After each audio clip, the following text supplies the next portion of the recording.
Nicole Kidman has a new film that just came out called Baby Girl. This is actually hilarious. A clip of the trailer popped up on TikTok, and it seemed kind of interesting because it's like some kind of erotic thriller or something like that. And I really like this actor. I forget what his name is, but I remember him from Triangle of Sadness.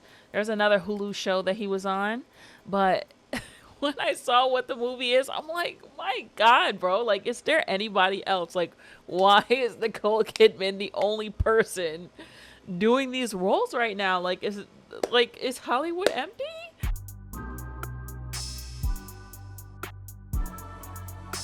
So this is like something that I always do. Like if I just get like a random thought in my head, I might like Google like, why is this, whatever, because I want to see if somebody anywhere on the internet else is talking about this. For some reason, I feel like I need to know if other people are thinking the things that I'm thinking. I was hoping that like maybe a Reddit post would pop up or something. In true IndieWire fashion, someone has done a think piece on it. So today we're going to be checking out this article by IndieWire. It was from 1 month ago, so this is very recent. Is Nicole Kidman making too much TV? Well, if you ask me, I think that I would definitely say so. What has she been working on recently? 9 Perfect Strangers. We saw that. Why does it say upcoming? These are all old. Big Little Lies.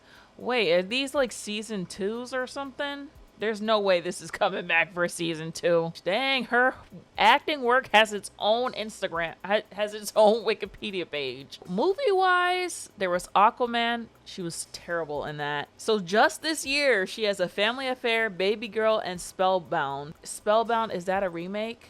No, that's an animation. Okay, that was a remake of the Hitchcock film. In 2024, she had 3 movies come out, 2 shows, 6 episodes, The Perfect Couple, Expats, The Last Anniversary, and Scarpetta. What is that, 7 projects come out? That means this lady is working.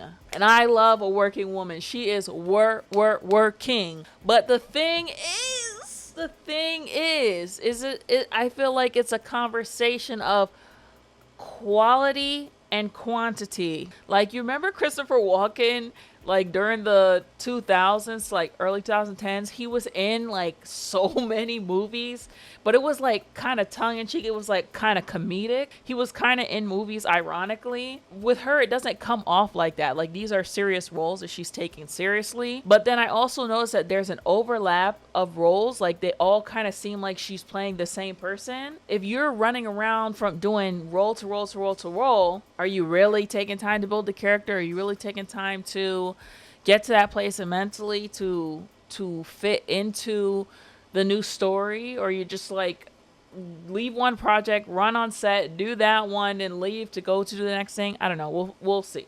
Leading 8 new series in 8 years, all 3 new seasons in 2024 alone, the A-lister has become a constant presence in modern television. But is her ubiquity a feature, a bug, or something in between? We love IndieWire. Support IndieWire. Okay, I always leave links to the articles below. You can go and read this article straight and read other articles because I love them. So this article is written by Ben Travers. There are actors who like to work and actors who love to work.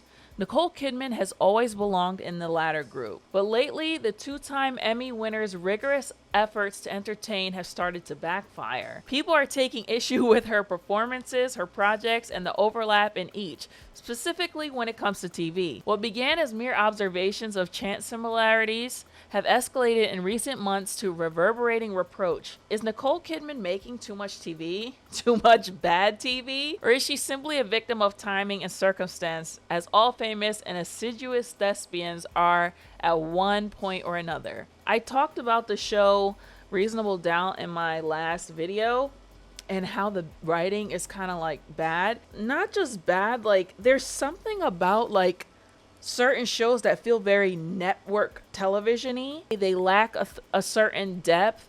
They lack a certain, the actors are not that great. But the thing is, Also, that you can't tell how good the actors actually are because the scripts are usually so bad. Okay, this is like a little plot point, and then we have a commercial right after, and then we have another little chunk of the story, and then in a commercial right after. A lot of her shows feel like that. Like, I just tried to watch that recent one on Netflix, The Perfect Couple. I mean, I'm probably going to take another crack at it because, as I told y'all, I watch all kinds of stuff that's not even really that good, but I just watch it. I'm going to take another crack at it, but, like, I literally gave up. Like, it was like an episode and a half. I'm like, I feel like I've seen this show, like, before. Like, the other show, I think it was Big Little Lies or something, or it was some show that took place in, like, Rhode Island or something. It was by Marine. It was like the same thing. Like, I'm getting like the same vibes. That's like, they're like, the shows are like all blending together at this point. Like, there's gonna be a mystery, there's gonna be a murder, it's gonna be a whodunit. Seven Perfect Strangers, which those shows are fun. Like, those, to me, those type of shows are fun where, you know, it is a whodunit and you got all these kooky characters and you have to figure out, like, those shows are easy. Like, they're easy to get people to watch and stuff. And that one in particular, I used to watch with my neighbor like every single week. I go over her house and watch it, so that was a nice fun little bonding thing that we used to do. Yeah, they're all starting to bleed together and feel the same. Solving the problem, or in this case answering the question, begins by recognizing there is one, and in Kidman's near decade of steady TV work, patterns have emerged. Many of her TV picks, starting with HBO's Big Little Lies in 2017 and running through this September's Netflix series The Perfect Couple, have been book adaptations. Many of those have been mysteries, and many of those fall into a subgenre of mysteries best categorized as unserious. The shade. Ooh, IndieWire. Big Little Lies deals with weighty themes like domestic abuse and obviously murder, but it's also funny and flippant. Nine Perfect Strangers, another Liane Moriarty adaptation, pushes the goofy satire even further. Kidman plays a Russian wellness counselor named Masha. It's like, again, it's like the same part over and over again. The Perfect Couple abandons all pretense of import in its opening title sequence, which I guess was like them dancing or something like that, that apparently the actors were super mortified about, and they tried to get them to take it out of the show, if I'm not mistaken. Fans and critics have taken note. At first, blame largely fell on the network since they were clearly desperate to replicate the success of Big Little Lies. But as the would-be successor stacked up, the tide slowly turned into the face of those efforts. The Undoing scored big ratings during the peak of the pandemic. The Undoing. What was that one? Oh my god. Yes, that's what I'm saying.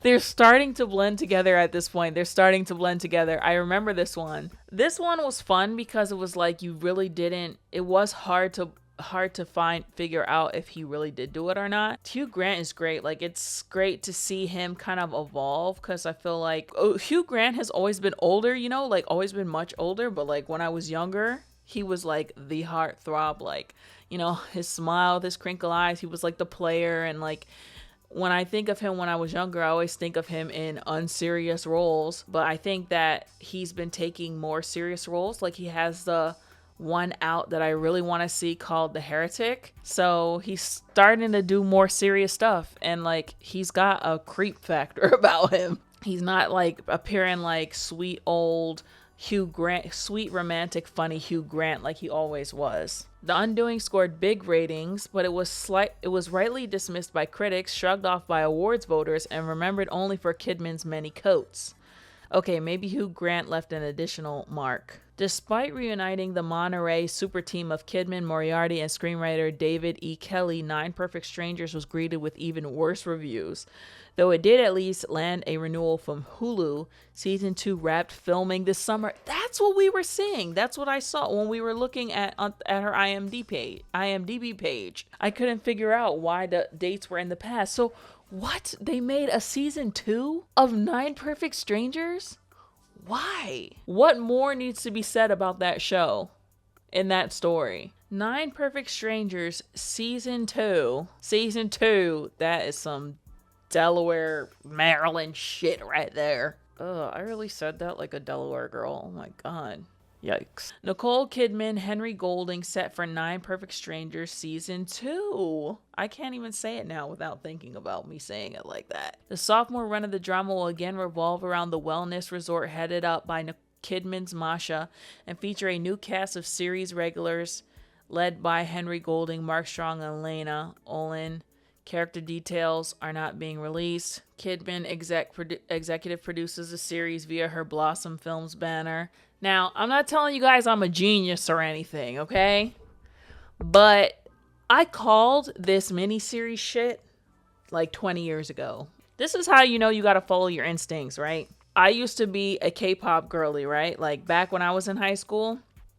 This is before BTS, before Blackpink. This is back in 2005, okay? 2006, okay? When liking Korea was extremely, extremely fucking weird. There were kids in my school that liked Japanese culture. They loved anime. They liked Japanese music. But I really liked Korean culture, Korean singers, and I watched so many Korean dramas back then. And like, it's really, really extremely common for Korean dramas to just be like one season.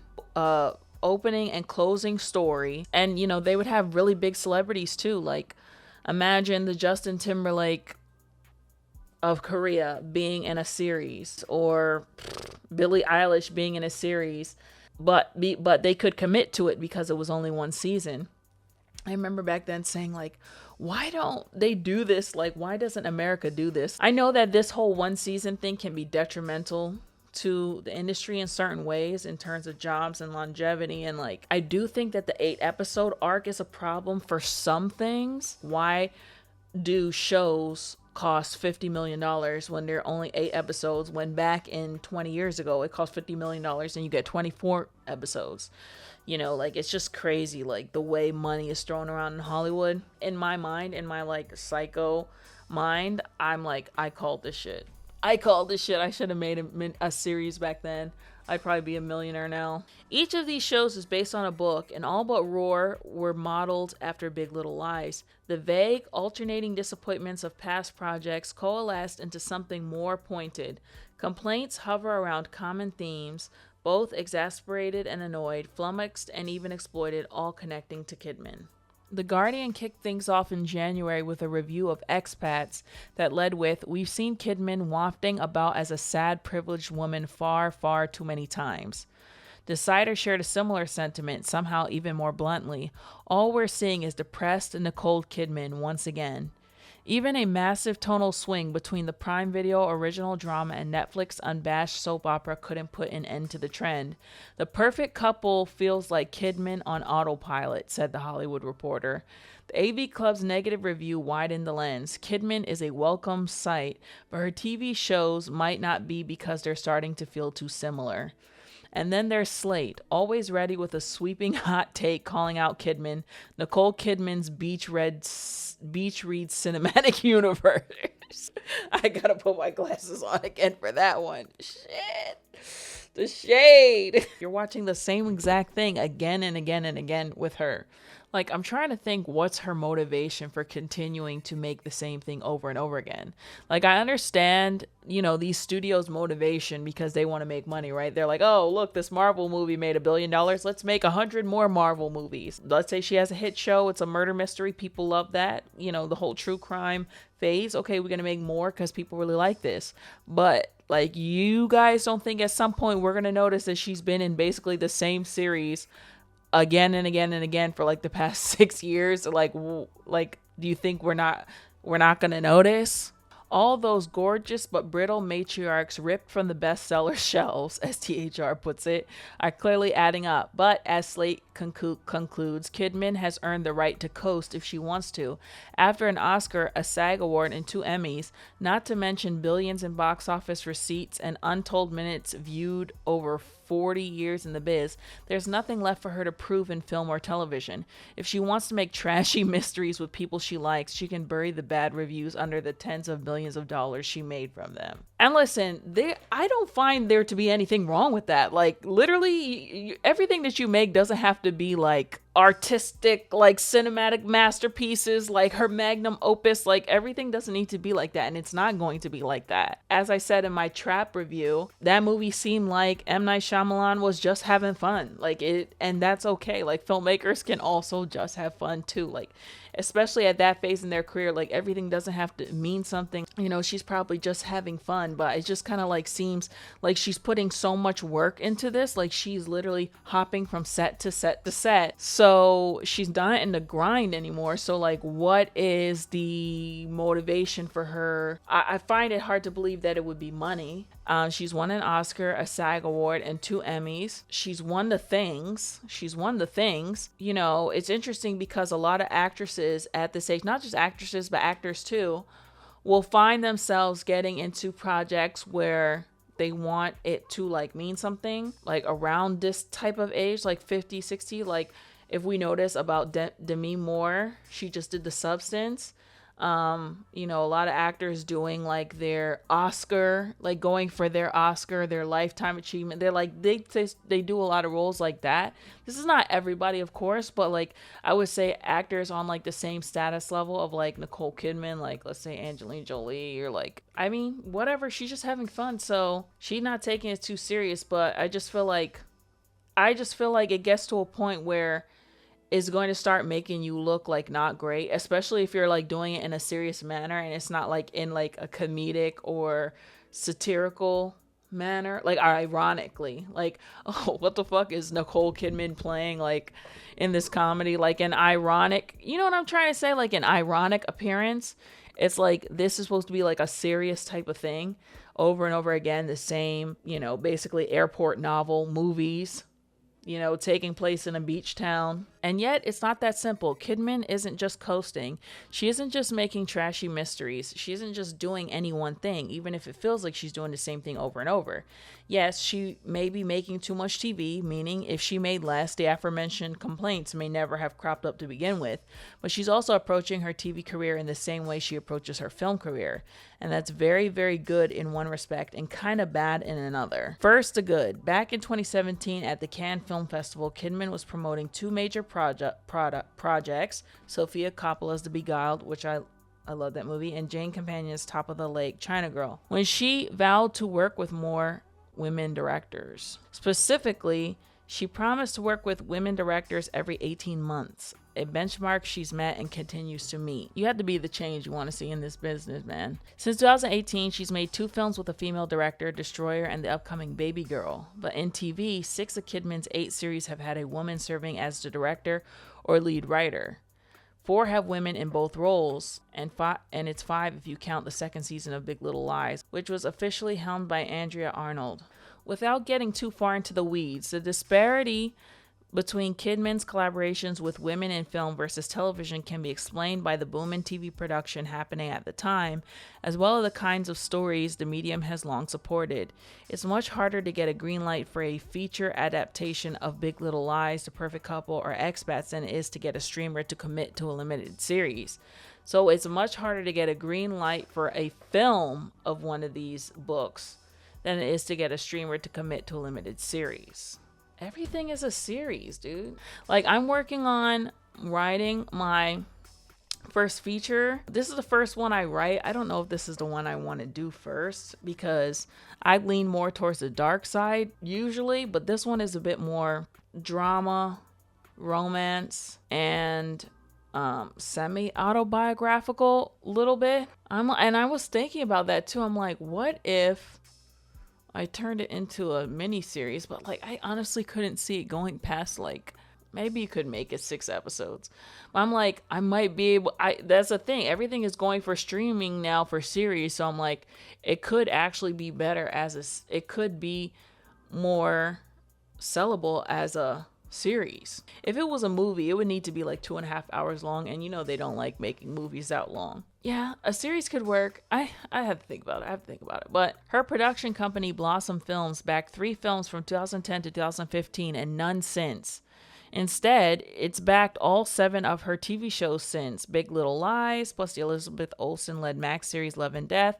So if Kidman wants to work often, which she does, and she wants to work with women directors, and she does, then why not go where the money is and hope for the best? Facts. Like, it makes sense. You know, she has to do it her own way. If she cannot get the ability to work with female directors in films, then she has to do it with her own company. Be the change you want to see, baby. Still, her admirable intentions don't actually address her critics' primary complaints. Audiences are responding to Kidman's on-screen presence, not her frankly marvelous inclusion efforts and overall philanthropy. To keep viewers happy, she still needs to choose rich roles, not rich roles. See, that's it. That's it right there. And that's what I was talking about with Demi Moore. Her doing The Substance is like, that's a big movie that means something. Like, that movie is like really showing her as a serious actress. And while Nicole Kidman has had her awards already and she's already proven herself to be a serious actress, I was gonna say, is this I had to stop myself because I'm like, is this sexist? I'm thinking, is this sexist what I'm about to say? Because I'm trying to think, do male actors have to do this? I do think they do, though. Oh my God, stop it with the frickin' thumbs up. The male actors, I do feel have to do this. You are not making projects that mean something, or like projects that like push you further. I'm just thinking Jamie Foxx when he did Ray. You know, that pushed him really far. Or Will Smith doing The Pursuit of Happiness, you know, or Leonardo DiCaprio with, I forget his movie that he did, he won the Oscar, not The Bear, you know, where he basically got mauled by a bear and they're like in the snow and he's like really going through it, like, you know, something that like acting excellence pretty much. You know what I'm trying to say? Like a transformative role, like something that their maturity like shows that. Couldn't she be using her A-list status to elevate more distinct stories directed by women? Do they all have to seem only a few degrees removed from Big Little Lies? Why does her approach to TV have to be so unvaried? That is it. Like, bring us something unique. Give us something interesting. Give us something that we haven't seen before from a female director. Let's see something different, not just variations of like Nicole Kidman, you know, involved in some kind of whodunit. Did he do it? Will he do it? Who did it? She did it? You know, just some kind of weird thing. Married to a horrible person or whatever, and she's always, you know? Fair questions to be sure, but there's an argument to be made that her approach is as varied as ever. Just look at her recent work. Kidman's last 3 films are Aquaman and the Lost Kingdom. Aquaman was terrible. I'm sorry. It was terrible. It was bad. A Family Affair and Baby Girl, a blockbuster action sequel, a streaming rom-com, and an indie festival darling. Her last 3 TV shows are Lioness, The Perfect Couple, and Expats. I think Expats is on my list to watch. Which is a blockbuster action series, a streaming soap opera, and an indie festival darling. Debate all you want about how distinct Kidman's characters are in each project, but the projects themselves aren't that similar, and the same can be applied to a holistic view of the actor's resume.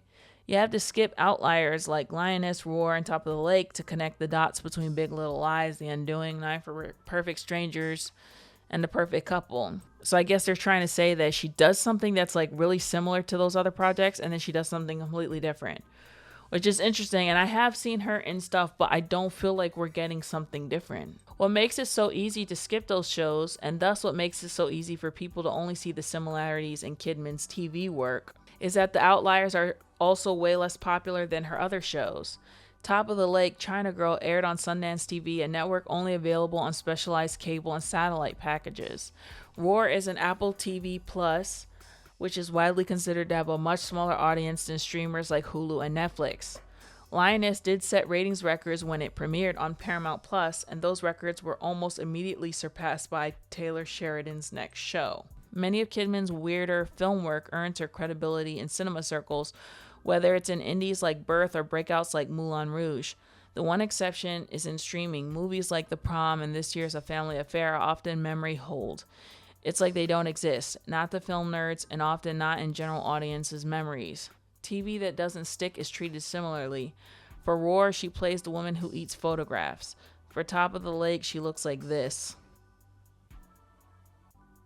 Expats is also weird, just on a lower register. Margaret rents a secret apartment that she only uses to clean and take baths.